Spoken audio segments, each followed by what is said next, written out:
এই তৃণমূল সরকারকে অবিলম্বে পশ্চিমবাংলার গদি থেকে রিজাইন করা উচিত বলে আমি মনে করি।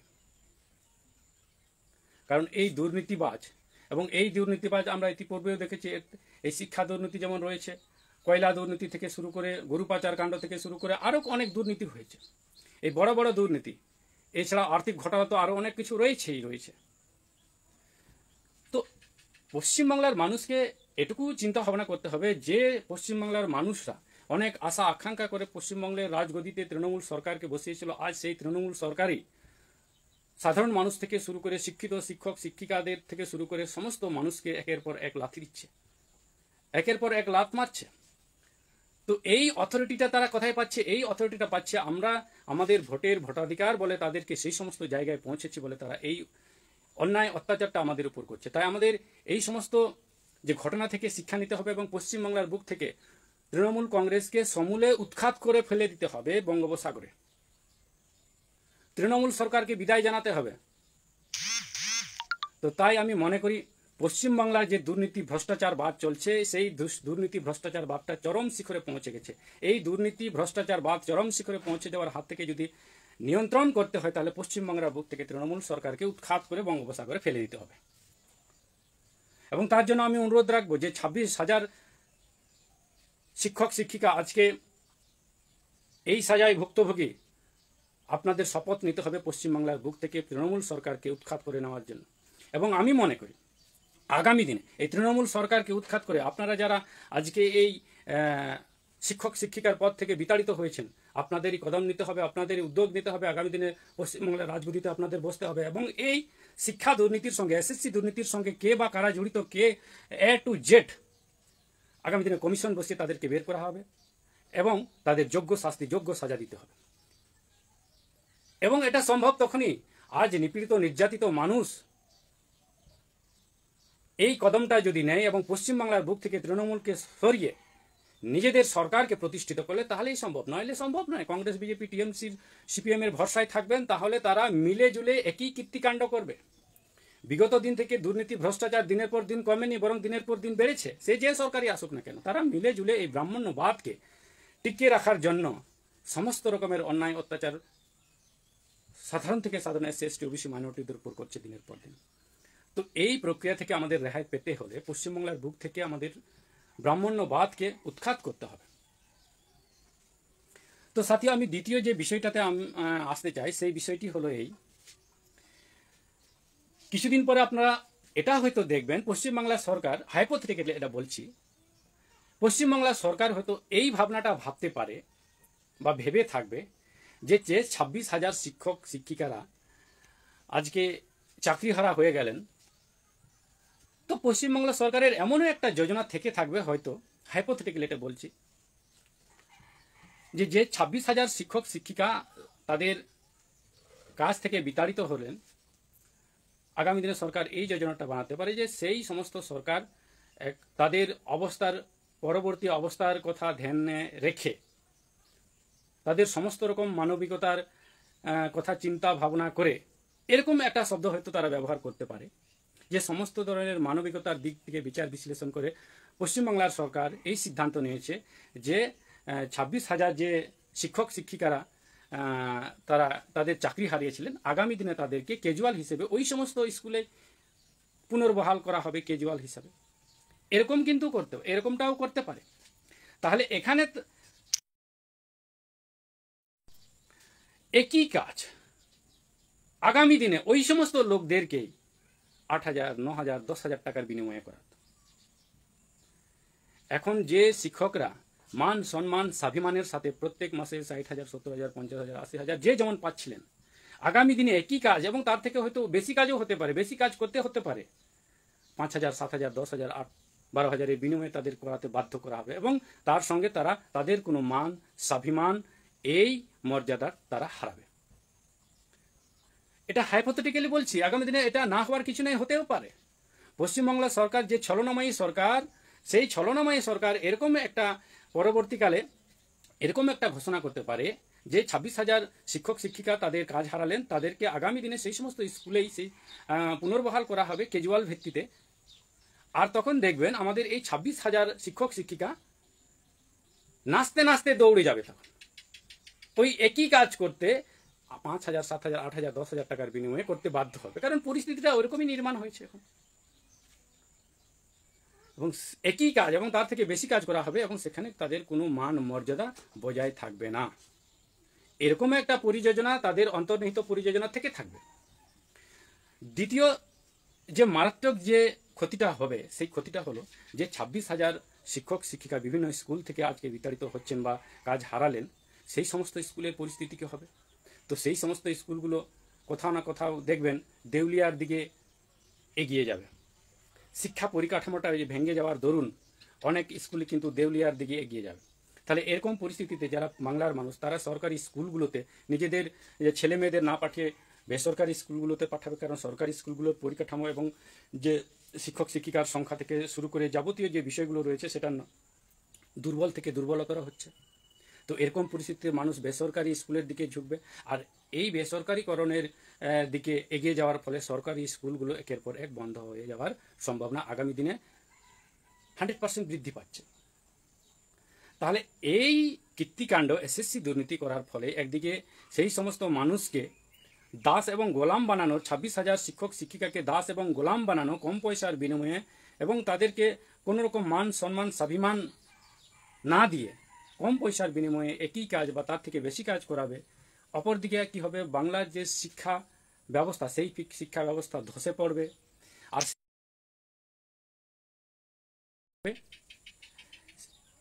পশ্চিমবাংলার যে শিক্ষা ব্যবস্থা সেটা অতি দুর্বল থেকে দুর্বল হয়ে যাবে।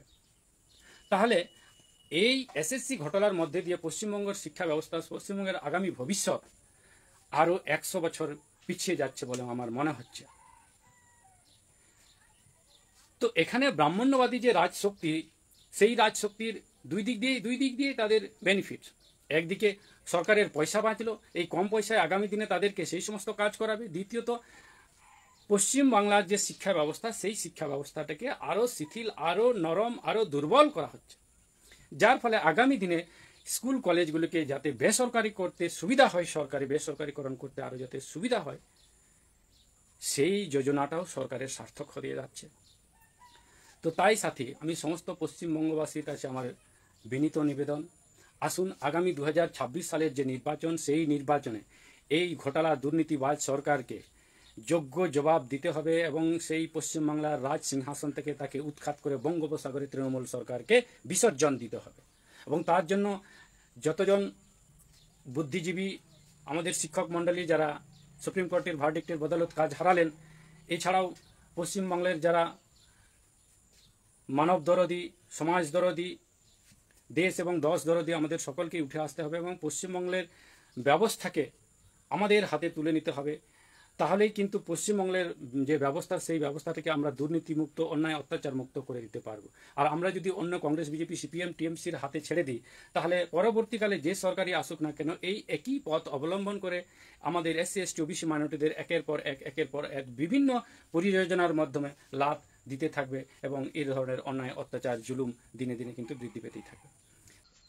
সকল সম্মানীয় দর্শকবৃন্দ এবং আমার ফেসবুক সাথীদের সর্বপ্রথমেই ক্রান্তিকারী অভিনন্দন জানিয়ে আজকের যে আলোচ্য বিষয়, যে টপিকসটা এই লাইভ স্ট্রিম প্রোগ্রামে আলোচিত হবে, সেই বিষয়টি হলো যে এসএসসি দুর্নীতি এবং বাংলার ভবিষ্যৎ। এই বিষয়টি নিয়ে আজকে বিস্তারিত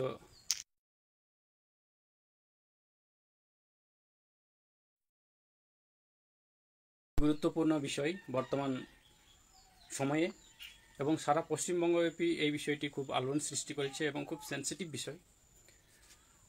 তো তাই এই বিষয়টি নিয়ে পুঙ্খানুপুঙ্খ ব্যাখ্যা বিশ্লেষণ এবং যে এসএসসি দুর্নীতিটা হয়েছে পশ্চিমবাংলায়, এই এসএসসি দুর্নীতির জন্য কে দায়ী এবং যারা এই সুপ্রিম কোর্টের ভার্ডিক্টের মাধ্যমে যারা চাকরি হারালেন তাদের কি অবস্থা হবে এবং এরকম পরিস্থিতিতে আগামী দিনে বাংলার শিক্ষার ভবিষ্যৎ এবং সর্বোপরি বাংলার জনগণের ভবিষ্যৎ কোন দিকে গিয়ে দাঁড়াবে, এই বিষয়গুলি নিয়ে আজকে আমরা চলুন বিস্তারিত চর্চা আলোচনা করি। তো সাথীও আমরা সকলেই অবগত রয়েছি যে 2016 সালের যে শিক্ষক নিয়োগের যে প্যানেল, সেই প্যানেলের মধ্যে 25,753 জন শিক্ষক এবং শিক্ষিকা এই প্যানেলের ছিলেন এবং তারা চাকরিও করছিলেন।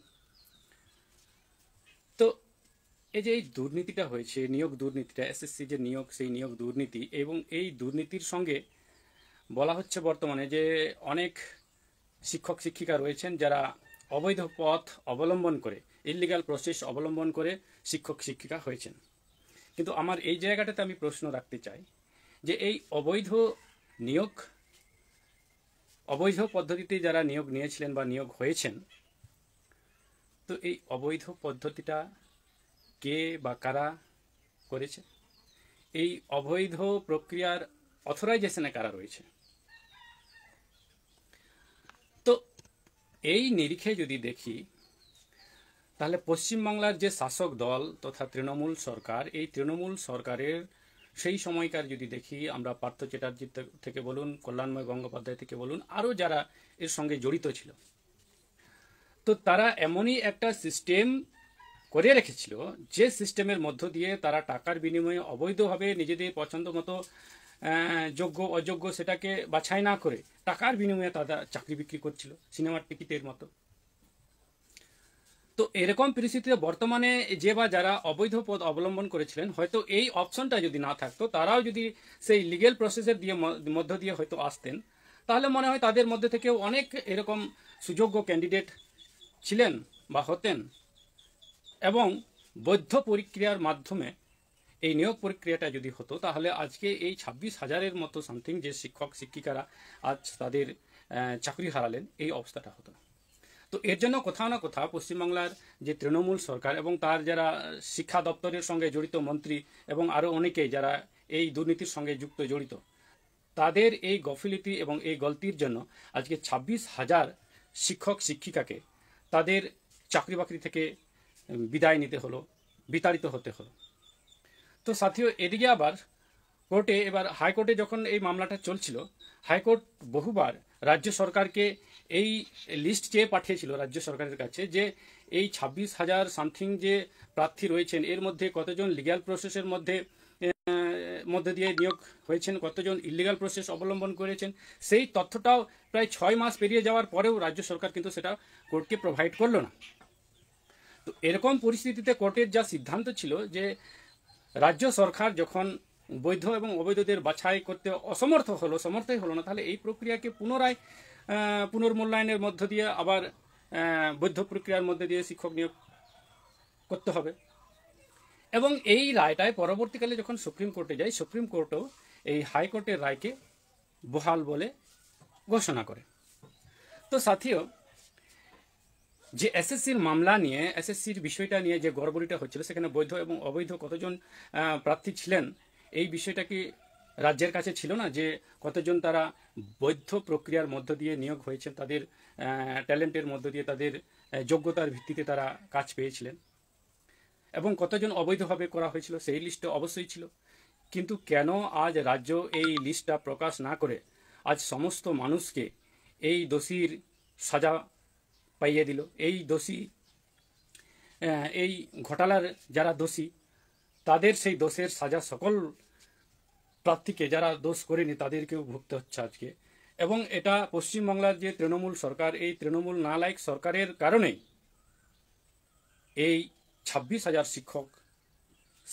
শিক্ষিকাকে আজ তাদের যে রুজি রোজগারের বিষয় বলুন, এবং যে আর কাজ বলুন, এবং যা কিছুই বলুন না কেন, জীবন জীবিকা নির্বাহের যে পথটা রয়েছিল, সেটা আজকে তাদের হারাতে হলো। তো সাথীও আমি এই প্রসঙ্গে বলতে চাই যে সুপ্রিম কোর্ট যে ভার্ডিক্টটা দিয়েছে, সেই ভার্ডিক্টের পরিপ্রেক্ষিতে যে রায়টা দিয়েছিল, সুপ্রিম কোর্টের উপরে তো এখন আর কোনো জাস্টিস ব্যবস্থা ভারতবর্ষে নেই। সেটা যদি হয়তো ইন্টারন্যাশনাল কোর্ট রয়েছে, সেটা অন্য ব্যাপার, সেদিকে আমি যাচ্ছি না। কিন্তু সুপ্রিম কোর্ট যে রায়টা দিল, যে সুপ্রিম কোর্ট এটাও জানে এবং মানে যে ওই 26,000 সামথিং যারা ক্যান্ডিডেটস ছিল, তার মধ্যে প্রত্যেকেই তো অবশ্যই দুর্নীতির সঙ্গে জড়িত লোক ছিল না, দুর্নীতির সঙ্গে জড়িত শিক্ষক ছিলেন না। তার মধ্যে অনেকেই থাকবেন যারা নিজেদের যোগ্যতাতে, নিজেদের ক্যাপাবিলিটির মধ্যে দিয়ে এই কাজ পেয়েছিলেন বা নিয়োগ হয়েছিলেন। কিন্তু কেন এই কিছু সংখ্যক মানুষের দুর্নীতির কবলে পড়ে আজ সমস্ত শিক্ষক শিক্ষিকাকে তাদের কাজ হারাতে হলো, তাদের চাকরি হারাতে হলো?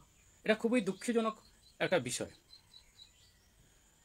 তো যদি আমার যেটা মনে হয়, যদি এই যে এই নিয়োগ প্রক্রিয়া 2016 সালের যে প্যানেল, সেই প্যানেলের উপর যদি কমিশন বসানো হতো, পুঙ্খানুপুঙ্খভাবে তদন্ত হতো, একদম গ্রাসরুট লেভেল থেকে যদি তদন্ত হতো, তো আমার মনে হয় সেখানে কিন্তু বেরিয়ে আসতো, আসল সত্যটা বেরিয়ে আসতো, কে বা কারা সঠিক পদ দিয়ে এসেছিলেন এবং কে বা কারা অবৈধ পদ অবলম্বন করেছেন, সেটা কিন্তু বেরিয়ে আসতো।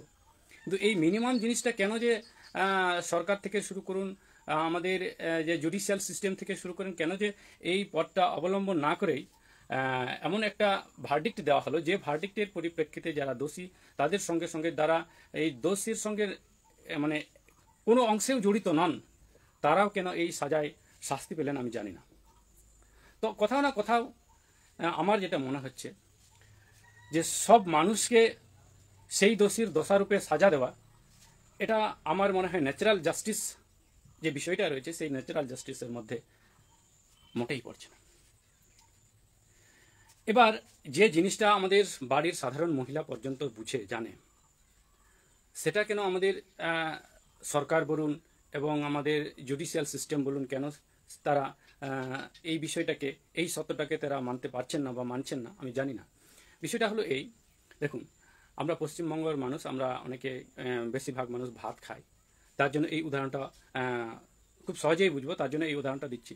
যে ভাতের মধ্যে অনেক সময় কাঁকড় থাকে, কঙ্কর থাকে, তো এই 2, 4, 5টা 10টা যাই কঙ্করই থাকুক না কেন চালের মধ্যে, তো এই কিছু সংখ্যক কঙ্করের জন্য সমস্ত চাল ফেলে দেওয়া, নষ্ট করে দেওয়া, এটা তো আমার মনে হয় বুদ্ধিমানের কাজ নয়। এবং যে পরিবারের মহিলারা বা পুরুষ যাই হন না কেন, এই 1-2 কিলো চালের, ধরুন 1-2 কিলো চাল, সেই 1-2 কিলো চালের মধ্যে যদি 1-2টা 5টা কঙ্করের জন্য সমস্ত চালকে ফেলে দেয়, তাহলে এরকম পরিবারের যে সেই কাজটা করেন তাকে কিন্তু কেউ ভালো বলবে না, তাকে সবাই তিরস্কার করবে। এবং আমরা জানি বাড়ির যারা এই কাজের সঙ্গে জড়িত মহিলা পুরুষ যাই হন না কেন, তো চালকে খাদ্য উপযোগী করার আগে সেই কঙ্কর মঙ্কর যা কিছু মানে অপ্রয়োজনীয় বস্তু থাকে, সেটা কিন্তু তারা বাছাই করে সেই অপ্রয়োজনীয় বস্তুগুলো ফেলে দেন, বাকি যেগুলো প্রয়োজনীয়, যেটা ব্যবহারযোগ্য, সেটাকে আমরা ব্যবহার করি। কিন্তু এখানে এই নিয়োগ প্রক্রিয়ার মধ্যে ভেজাল জিনিসটাকে কেন আলাদা করা হলো না? এখানেও তো করা যেত। বাড়ির সাধারণ মহিলা যখন এই সিদ্ধান্তটা মানে যে ভালো জিনিসের সঙ্গে যদি খারাপ 2-1টা জিনিস মিশে থাকে, তাহলে খারাপ জিনিসগুলোকে বাদ দিতে হবে এবং ভালো জিনিসগুলোকে প্রয়োগ এবং উপযোগী যোগ্য করতে হবে। তো এই নিয়োগ প্রক্রিয়ার যে মামলাটা, এই মামলার মধ্যে যারা অবৈধ পদ্ধতি অবলম্বন করেছিলেন তাদেরকে কেন বাদ দেওয়া হলো না? তো তারা কিছু সংখ্যক যারা এই অবৈধ প্রক্রিয়ার সঙ্গে জড়িত ছিলেন, তাদের কারণে সকলকে কেন এই রায়ের সাজা ভুগতে হচ্ছে? এবং আমার মনে হয় এই বিষয়টা নিশ্চয়ই মানবিকতার কাজ নয় বলে আমি মনে করি। এটা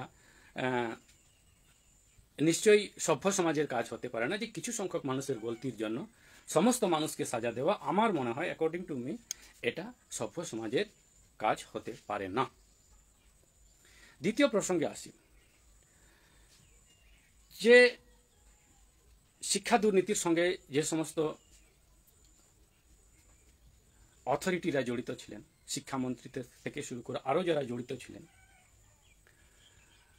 যেমন চট্টোপাধ্যায় থেকে শুরু পার্থ চট্টোপাধ্যায় থেকে শুরু করে কল্যাণময় গঙ্গোপাধ্যায় থেকে আরও যারা ছিলেন, এই এসএসসি দুর্নীতির সঙ্গে যারা জড়িত, শুধু কি তারাই? আর কেউ কি এই এসএসসির সঙ্গে জড়িত ছিল না, এসএসসি দুর্নীতির সঙ্গে জড়িত ছিল না? এবং ইভেন কি আমি বলি, পশ্চিমবঙ্গে এখন বর্তমানে তৃণমূল সরকার চালায়, তৃণমূল সরকার কি এই বিষয়টা জানতো না যে এই নিয়োগ প্রক্রিয়ায় গড়বড়ি চলছে? যদি নিজেকে আড়াল করে তৃণমূল সরকার এটা বলে যে আমার এটা জানা ছিল না, আমি জানি না বিষয়টা, এগুলো যে ওই ডিপার্টমেন্টের দায়িত্ব ছিল, সেই দায়িত্বপ্রাপ্ত লোকরা ছিল, তাহলে যে শাসন প্রশাসনের মুখ্য জায়গায় যিনি বসে রয়েছেন, তো সেরকম নালায়ক লোককে কেন পশ্চিমবাংলার মানুষ সেই গদিতে বসিয়ে রেখেছে? দ্বিতীয় কথা, যারা শিক্ষা বিভাগের সঙ্গে যুক্ত এবং এই এসএসসি নিয়োগ প্রক্রিয়ার সঙ্গে যুক্ত, সেই শিক্ষামন্ত্রী থেকে শুরু করে আরও যারা ছিলেন, তারা এই যে এই দুর্নীতিগুলো করছিলেন, তো সেটা কি মুখ্যমন্ত্রী জানতেন না? কোনো খোঁজ খবর নিতেন না ওই সময়?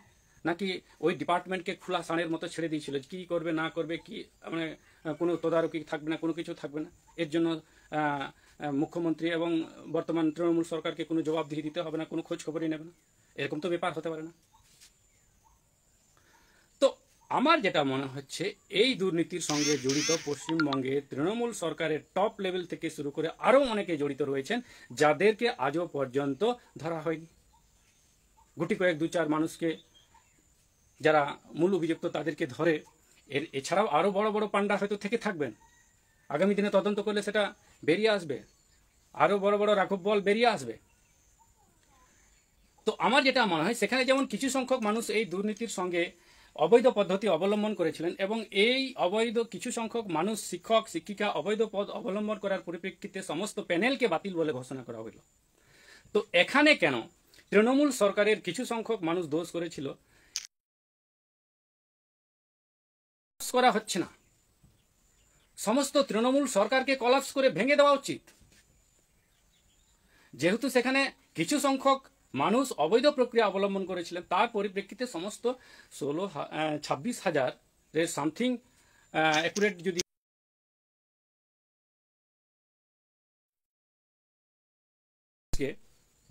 বরখাস্ত করা হলো, তো এখানে কেন যে সরকারের আমলে হয়েছিল সেই সরকারের সমস্ত এমএলএ এমপিদের কেন বরখাস্ত করা হবে না? সমস্ত এমএলএ এমপিকে বরখাস্ত করা উচিত বলে আমি মনে করি। যেমন সেখানে কিছু সংখ্যক মানুষ গলত পদ্ধতি অবলম্বন করেছিলেন, তার জন্য সমস্ত মানুষকে সাজা ভুগতে হচ্ছে। তাহলে এই তৃণমূল সরকারের সময়েও এই দুর্নীতির সঙ্গে যারা জড়িত ছিলেন, সেই সঙ্গে সঙ্গে সমস্ত তৃণমূল সরকারের যারা এমএলএ রয়েছেন, মুখ্যমন্ত্রী থেকে শুরু করে আরও যারা মন্ত্রিত্ব রয়েছেন, তাদেরকে কেন কলাপস করে দেওয়া হবে না? তো সেই তৃণমূল সরকারকে কলাপস করার উচিত বলে আমি মনে করি এই রায়ের পরিপ্রেক্ষিতে। দ্বিতীয়ত, তৃণমূল সরকার একদিকে যেমন সেই সময় এসএসসির সেই দুর্নীতি কাণ্ডর অবৈধ প্রক্রিয়া খুলে যে কাজটা করছিল, যে কাজটা চালাচ্ছে, যার কারণে অনেক মানুষ সেই অপশনটাকে বেছে নিয়েছিল, অনেক শিক্ষার্থী, অনেক শিক্ষক শিক্ষিকা সেই পথটি অবলম্বন করেছিলেন। তো এখানে আমি বলতে চাই, সরকারের যারা পদাধিকারী ছিল তৎকালীন সময়ে, যারা এই নিয়োগ দুর্নীতির সঙ্গে জড়িত, প্রত্যক্ষভাবে নিয়োগ দুর্নীতির সঙ্গে জড়িত, তো সরকার এই অপশনটা রেখেছিল বলেই তো পাবলিক সেই অপশনটাকে উপয়োগ করেছে। তো সরকারের সেই নেতা মন্ত্রী থেকে শুরু করে যে সমস্ত অথরিটি এই কাজগুলো করছিলেন, তাদেরকে অথরাইজেশনটা কে দিয়েছে? তো এই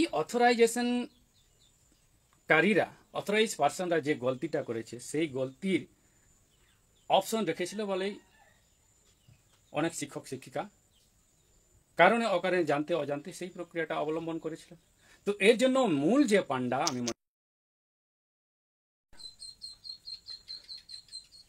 তাই আমি মনে করি তৃণমূল সরকারকে অবিলম্বে পশ্চিমবাংলার গদি থেকে রিজাইন করা উচিত বলে আমি মনে করি। কারণ এই দুর্নীতিবাজ আমরা ইতিপূর্বেও দেখেছি, এই শিক্ষা দুর্নীতি যেমন রয়েছে, কয়লা দুর্নীতি থেকে শুরু করে, গরু পাচার কাণ্ড থেকে শুরু করে আরও অনেক দুর্নীতি হয়েছে। এই বড় বড় দুর্নীতি, এছাড়া আর্থিক ঘটনা তো আরও অনেক কিছু রয়েছে। তো পশ্চিমবাংলার মানুষকে এটুকু চিন্তা ভাবনা করতে হবে যে পশ্চিমবাংলার মানুষরা অনেক আশা আকাঙ্ক্ষা করে পশ্চিমবঙ্গের রাজগদিতে তৃণমূল সরকারকে বসিয়েছিল। আজ সেই তৃণমূল সরকারই সাধারণ মানুষ থেকে শুরু করে শিক্ষিত শিক্ষক শিক্ষিকাদের থেকে শুরু করে সমস্ত মানুষকে একের পর এক লাথি দিচ্ছে, একের পর এক লাথ মারছে। তো এই অথরিটিটা তারা কোথায় পাচ্ছে? এই অথরিটিটা পাচ্ছে আমরা আমাদের ভোটাধিকার বলে তাদেরকে সেই সমস্ত জায়গায় পৌঁছেছি বলে তারা এই অন্যায় অত্যাচারটা আমাদের উপর করছে। তাই আমাদের এই সমস্ত যে ঘটনা থেকে শিক্ষা নিতে হবে এবং পশ্চিমবাংলার বুক থেকে তৃণমূল কংগ্রেসকে সমূলে উৎখাত করে ফেলে দিতে হবে বঙ্গোপসাগরে। তৃণমূল সরকারকে বিদায় জানাতে হবে। তো তাই আমি মনে করি পশ্চিমবাংলার যে দুর্নীতি ভ্রষ্টাচার বাদ চলছে, সেই দুর্নীতি ভ্রষ্টাচার বাদটা চরম শিখরে পৌঁছে গেছে। এই দুর্নীতি ভ্রষ্টাচার বাদ চরম শিখরে পৌঁছে যাওয়ার হাত থেকে যদি নিয়ন্ত্রণ করতে হয়, তাহলে পশ্চিমবাংলার বুক থেকে তৃণমূল সরকারকে উৎখাত করে বঙ্গোপসাগরে ফেলে দিতে হবে। এবং তার জন্য আমি অনুরোধ রাখবো যে 26,000 শিক্ষক শিক্ষিকা আজকে এই সাজায় ভুক্তভোগী, আপনাদের শপথ নিতে হবে পশ্চিমবাংলার বুক থেকে তৃণমূল সরকারকে উৎখাত করে নেওয়ার জন্য। এবং আমি মনে করি আগামী দিনে এই তৃণমূল সরকারকে উৎখাত করে আপনারা যারা আজকে এই শিক্ষক শিক্ষিকার পদ থেকে বিতাড়িত হয়েছেন, আপনাদেরই কদম নিতে হবে, আপনাদেরই উদ্যোগ নিতে হবে। আগামী দিনে পশ্চিমবাংলার রাজগদিতে আপনাদের বসতে হবে এবং এই শিক্ষা দুর্নীতির সঙ্গে, এসএসসি দুর্নীতির সঙ্গে কে বা কারা জড়িত, কে A to Z, আগামী দিনে কমিশন বসিয়ে তাদেরকে বের করা হবে এবং তাদের যোগ্য শাস্তি, যোগ্য সাজা দিতে হবে। এবং এটা সম্ভব তখনই, আজ নিপীড়িত নির্যাতিত মানুষ এই কদমটা যদি নেয় এবং পশ্চিমবাংলার বুক থেকে তৃণমূলকে সরিয়ে নিজেদের সরকারকে প্রতিষ্ঠিত করলে তাহলেই সম্ভব, নইলে সম্ভব নয়। কংগ্রেস, বিজেপি, টিএমসি, সিপিএম এর ভরসায় থাকবেন, তাহলে তারা মিলে জুলে একই কীর্তিকাণ্ড করবে। বিগত দিন থেকে দুর্নীতি ভ্রষ্টাচার দিনের পর দিন কমেনি, বরং দিনের পর দিন বেড়েছে। সে যে সরকারই আসুক না কেন, তারা মিলে জুলে এই ব্রাহ্মণ্যবাদকে টিকিয়ে রাখার জন্য সমস্ত রকমের অন্যায় অত্যাচার সাধারণ থেকে সাধারণ SC, ST, OBC মাইনরিটিদের উপর করছে দিনের পর দিন। তো এই প্রক্রিয়া থেকে আমাদের রেহাই পেতে হলে পশ্চিমবাংলার বুক থেকে আমাদের ব্রাহ্মণ্যবাদকে উৎখাত করতে হবে। তো সাথী, আমি দ্বিতীয় যে বিষয়টাতে আসতে চাই, সেই বিষয়টি হলো এই, কিছুদিন পরে আপনারা এটা হয়তো দেখবেন পশ্চিমবাংলা সরকার, হাইপোথেটিক্যালি এটা বলছি, পশ্চিমবাংলা সরকার হয়তো এই ভাবনাটা ভাবতে পারে বা ভেবে থাকবে যে 26,000 শিক্ষক শিক্ষিকারা আজকে চাকরিহারা হয়ে গেলেন, তো পশ্চিমবাংলা সরকারের এমনও একটা যোজনা থেকে থাকবে হয়তো, হাইপোথেটিক্যালি এটা বলছি,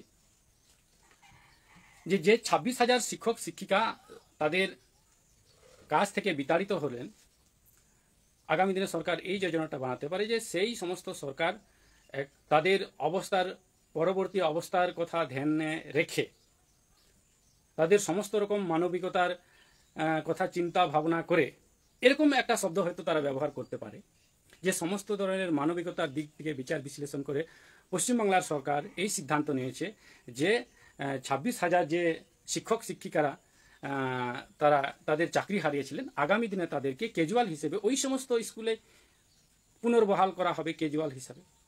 এরকম কিন্তু এরকমটাও করতে পারে। তাহলে এখানে একই কাজ আগামী দিনে ওই সমস্ত লোকদেরকেই 8,000, 9,000, 10,000 টাকার বিনিময়ে করা হতো। এখন যে শিক্ষকরা মান সম্মান স্বাভিমানের সাথে প্রত্যেক মাসে 60,000, 70,000, 50,000, 80,000 যে যেমন পাচ্ছিলেন, আগামী দিনে একই কাজ এবং তার থেকে হয়তো বেশি কাজও হতে পারে, বেশি কাজ করতে হতে পারে, 5,000, 7,000, 10,000, 12,000 এর বিনিময়ে তাদের করাতে বাধ্য করা হবে এবং তার সঙ্গে তারা তাদের কোনো মান স্বাভিমান এই মর্যাদা তারা হারাবে। এটা হাইপোথেটিক্যালি বলছি, আগামী দিনে এটা না হওয়ার কিছু নেই, হতেও পারে। পশ্চিমবাংলা সরকার যে ছলনাময়ী সরকার, সেই ছলনাময়ী সরকার এরকম একটা পরবর্তীকালে এরকম একটা ঘোষণা করতে পারে যে 26,000 শিক্ষক শিক্ষিকা তাদের কাজ হারালেন, তাদেরকে আগামী দিনে সেই সমস্ত স্কুলেই সেই পুনর্বহাল করা হবে ক্যাজুয়াল ভিত্তিতে। আর তখন দেখবেন আমাদের এই 26,000 শিক্ষক শিক্ষিকা নাচতে নাচতে দৌড়ে যাবে তখন ওই একই কাজ করতে 5,000, 7,000, 8,000, 10,000 টাকার বিনিময়ে করতে বাধ্য হবে, কারণ পরিস্থিতিটা ওরকমই নির্মাণ হয়েছে এখন। এবং একই কাজ এবং তার থেকে বেশি কাজ করা হবে এবং সেখানে তাদের কোনো মান মর্যাদা বজায় থাকবে না। এরকম একটা পরিযোজনা তাদের অন্তর্নিহিত পরিযোজনা থেকে থাকবে। দ্বিতীয় যে মারাত্মক যে ক্ষতিটা হবে, সেই ক্ষতিটা হলো যে 26,000 শিক্ষক শিক্ষিকা বিভিন্ন স্কুল থেকে আজকে বিতাড়িত হচ্ছেন বা কাজ হারালেন, সেই সমস্ত স্কুলের পরিস্থিতি কি হবে? তো সেই সমস্ত স্কুলগুলো কোথাও না কোথাও দেখবেন দেউলিয়ার দিকে এগিয়ে যাবে। শিক্ষা পরিকাঠামোটা ভেঙে যাওয়ার দরুন অনেক স্কুল কিন্তু দেউলিয়ার দিকে এগিয়ে যাবে। তাহলে এরকম পরিস্থিতিতে যারা বাংলার মানুষ, তারা সরকারি স্কুলগুলোতে নিজেদের ছেলে মেয়েদের না পাঠিয়ে বেসরকারি স্কুলগুলোতে পাঠাবে, কারণ সরকারি স্কুলগুলোর পরিকাঠামো এবং যে শিক্ষক শিক্ষিকার সংখ্যা থেকে শুরু করে যাবতীয় যে বিষয়গুলো রয়েছে সেটা দুর্বল থেকে দুর্বলতর হচ্ছে। তো এরকম পরিস্থিতিতে মানুষ বেসরকারি স্কুলের দিকে ঝুঁকবে, আর এই বেসরকারিকরণের দিকে এগিয়ে যাওয়ার ফলে সরকারি স্কুলগুলো একের পর এক বন্ধ হয়ে যাওয়ার সম্ভাবনা আগামী দিনে 100% বৃদ্ধি পাচ্ছে। তাহলে এই কীর্তিকাণ্ড এসএসসি দুর্নীতি করার ফলে একদিকে সেই সমস্ত মানুষকে দাস এবং গোলাম বানানোর 26,000 শিক্ষক শিক্ষিকাকে দাস এবং গোলাম বানানো কম পয়সার বিনিময়ে, এবং তাদেরকে কোনো রকম মান সম্মান স্বাভিমান না দিয়ে কম পয়সার বিনিময়ে একই কাজ বা তার থেকে বেশি কাজ করাবে।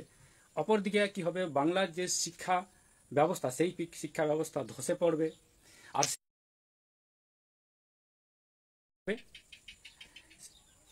পশ্চিমবাংলার যে শিক্ষা ব্যবস্থা সেটা অতি দুর্বল থেকে দুর্বল হয়ে যাবে। তাহলে এই এসএসসি ঘটনার মধ্যে দিয়ে পশ্চিমবঙ্গের শিক্ষা ব্যবস্থা, পশ্চিমবঙ্গের আগামী ভবিষ্যৎ আরও 100 বছর পিছিয়ে যাচ্ছে বলে আমার মনে হচ্ছে। তো এখানে ব্রাহ্মণ্যবাদী যে রাজশক্তি, সেই রাজশক্তির দুই দিক দিয়ে তাদের বেনিফিট। একদিকে সরকারের পয়সা বাঁচলো, এই কম পয়সায় আগামী দিনে তাদেরকে সেই সমস্ত কাজ করাবে। দ্বিতীয়ত পশ্চিমবাংলার যে শিক্ষা ব্যবস্থা, সেই শিক্ষা ব্যবস্থাটাকে আরও শিথিল, আরও নরম, আরও দুর্বল করা হচ্ছে, যার ফলে আগামী দিনে স্কুল কলেজগুলোকে যাতে বেসরকারি করতে সুবিধা হয়, সরকারি বেসরকারিকরণ করতে আরও যাতে সুবিধা হয়, সেই যোজনাটাও সরকারের সার্থক হয়ে যাচ্ছে। তো তাই সাথে আমি সমস্ত পশ্চিমবঙ্গবাসীর কাছে আমার বিনীত নিবেদন, আসুন আগামী 2026 সালের যে নির্বাচন, সেই নির্বাচনে এই ঘোটালা দুর্নীতিবাজ সরকারকে যোগ্য জবাব দিতে হবে, এবং সেই পশ্চিমবাংলার রাজ সিংহাসন থেকে তাকে উৎখাত করে বঙ্গোপসাগরে তৃণমূল সরকারকে বিসর্জন দিতে হবে। এবং তার জন্য যতজন বুদ্ধিজীবী আমাদের শিক্ষক মণ্ডলী যারা সুপ্রিম কোর্টের ভার্ডিক্টের বদলত কাজ হারালেন, এছাড়াও পশ্চিমবাংলার যারা মানব দরদি, সমাজ দরদি, দেশ এবং দশ দরদি, আমাদের সকলকে উঠে আসতে হবে এবং পশ্চিমবঙ্গের ব্যবস্থাকে আমাদের হাতে তুলে নিতে হবে। তাহলেই কিন্তু পশ্চিমবঙ্গের যে ব্যবস্থা, সেই ব্যবস্থাটাকে আমরা দুর্নীতিমুক্ত, অন্যায় অত্যাচার মুক্ত করে দিতে পারবো। আর আমরা যদি অন্য কংগ্রেস, বিজেপি, সিপিএম, টিএমসির হাতে ছেড়ে দিই, তাহলে পরবর্তীকালে যে সরকারই আসুক না কেন, এই একই পথ অবলম্বন করে আমাদের এসসি, এসটি, ওবিসি মাইনরিটিদের একের পর এক বিভিন্ন পরিযোজনার মাধ্যমে লাভ দিতে থাকবে, এবং এই ধরনের অন্যায় অত্যাচার জুলুম দিনে দিনে কিন্তু বৃদ্ধি পেতেই থাকবে। তাই আমি মনে করি পশ্চিমবঙ্গকে যদি দুর্নীতিমুক্ত, অন্যায় অত্যাচার মুক্ত করতে হয়, পশ্চিমবঙ্গের সজাগ মানুষগুলোকে উঠে আসতে হবে এবং আমাদের এই শাসন প্রশাসনে হিস্সাদারি নিতে হবে। পশ্চিমবাংলার যে শাসন প্রশাসন ব্যবস্থা, সেই শাসন প্রশাসন ব্যবস্থা হিস্সাদারি নিতে হবে। এবং তার জন্য আমি মনে করি পশ্চিমবাংলা আগামী 2026-এর যে বিধানসভা ভোট, সেই বিধানসভা নির্বাচনে সমস্ত মূল্যবাসী এসসি, এসটি, ওবিসি মাইনরিটি আমাদের একত্রিত হয়ে পশ্চিমবাংলা থেকে ব্রাহ্মণ্যবাদকে উৎখাত করতে হবে, এবং এখানে সমতা, স্বতন্ত্রতা, বন্ধুত্ব এবং ন্যায়ের উপর প্রতিষ্ঠিত মূল্যবাসী রাজ স্থাপন করার জন্য, এবং আগামী দিনের পশ্চিমবঙ্গের ভবিষ্যৎ পশ্চিমবঙ্গকে অন্যায় অত্যাচার দুর্নীতি মুক্ত করতে আমাদের এই কদম কিন্তু উঠাতেই হবে। তো তাই সাথীও আজকের এই আলোচনায় আমি এই আপিল, এই আশা আকাঙ্ক্ষা রাখতে চাই যে পশ্চিমবঙ্গ থেকে ব্রাহ্মণ্যবাদকে উৎখাত করতে আসুন আমরা সকলে ব্রাহ্মণ্যবাদ বিরোধী যে রাজনৈতিক দল বহুজন মুক্তি পার্টি, সেই বহুজন মুক্তি পার্টির ছত্রছায়ায় সম্মিলিত হয়ে সমস্ত এসসি, এসটি, ওবিসি মাইনরিটি যারা পশ্চিমবাংলার প্রায় 98%, আমরা সকলেই যদি সম্মিলিত হয়, তাহলে পশ্চিমবঙ্গ থেকে চিরতরে ব্রাহ্মণ্যবাদকে, এই অন্যায় অত্যাচার দুর্নীতি ভ্রষ্টাচারকে বিদায় দিতে পারবো। এই আশা আকাঙ্ক্ষা রেখে আমি আজকের এই আলোচনা এখানেই সমাপ্ত করলাম। সকলকে অনেক অনেক ধন্যবাদ, সকলকে অনেক অনেক ক্রান্তিকারী